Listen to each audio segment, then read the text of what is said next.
Hello friends, आज हम discuss करेंगे जो हमारा यूपी टेट पेपर फर्स्ट हुआ था उसके इन्वायरमेंट के क्वेश्चन। ये सेट डी है। तो फर्स्ट क्वेश्चन है इसमें 121 WWF से क्या आशय है। इसका आंसर हो जाएगा fourth, that is world wild life fund. फिर है फूलों की घाटी अवस्थित है। इसका आंसर होगा उत्तराखंड में। भारत में निम्नलिखित में से कौन सी एजेंसी मुख्य रूप से प्रदूषण के मापन से संबंधित है। केंद्रीय प्रदूषण नियंत्रण board. Answer first is right. Cotopaxi एक जागृत ज्वालामुखी जो अवस्थित है इंडीज में। तिब्बत की सांगपो नदी भारत में जानी जाती है। Answer fourth Brahmaputra. सर्वाधिक जैव विविधता पाई जाती है साइलेंट वैली जो कि हमारा शांत घाटी है। फिर है एलपीजी के संदर्भ में क्या हमारा असत्य है।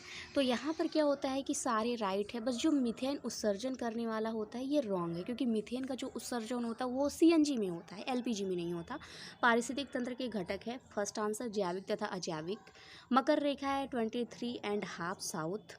इकोसिस्टम शब्द का सर्वप्रथम प्रयोग टांसली ने किया था। ध्रुव तारा उत्तरी तारे को कहा जाता है।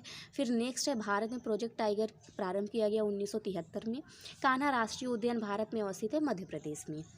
फिर नेक्स्ट है 134 लखनऊ समझौता किन दो के मध्य हुआ था।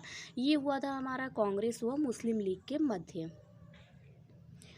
जंगली गधों का अभयारण्य है गुजरात में। घास भूमि क्षेत्र के परितंत्र में उच्च स्तर का उपभोक्ता मांसाहारी होगा। वायुमंडल का प्रमुख स्तर जो पृथ्वी के सबसे पास है ट्रोपोस्फियर दैट इज क्षोभमंडल। भारतीय संसद द्वारा जैव विविधता अधिनियम पारित किया गया था 11 दिसंबर 2002 को। निम्नलिखित में कौन सी कृषि करने की प्रक्रिया पर्यावरण संरक्षण में सहायक है। इसका आंसर होगा answer third that is organic farming.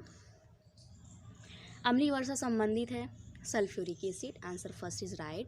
Carbon dating प्राचीन स्थलों में मौजूद हड्डियों व सामग्रियों के आयु मापन। Answer first is right. 142 संविधान सभा ने कब राष्ट्रीय गान को अपनाया। Answer first 24 January 1950 is right. Bio magnification है समय के साथ ऊतक में विषैले पदार्थों की बढ़ती सांद्रता। ये आप लोग नहीं समझ पाएंगे व्हाट इज बायो मैग्निफिकेशन। इसमें होता है क्या है कि जो हमारे जैसे फूड चेन होता है ना, तो जैसे अगर जो प्लांट्स होते हैं, प्लांट्स को जैसे कि जो हर्बीवोरस होते हैं, जो शाकाहारी होते हैं वो खाते हैं ना, तो उसमें जो विषैले पदार्थ होते हैं उसका कंसंट्रेशन थोड़ा सा कम होता है। लेकिन फिर जैसे जैसे फूड चेन में चेन आगे बढ़ती जाती है तो जो कंसंट्रेशन होता है वो हायर अमाउंट होता जाता है। तो इसी को कहते हैं बायो मैग्निफिकेशन। 144 का है निम्नलिखित में से कौन जैवमंडल का अजैविक घटक नहीं है। इसका मतलब जैविक घटक पूछा है तो इसका आंसर हो जाएगा हमारा कवक दैट इज फंजाई।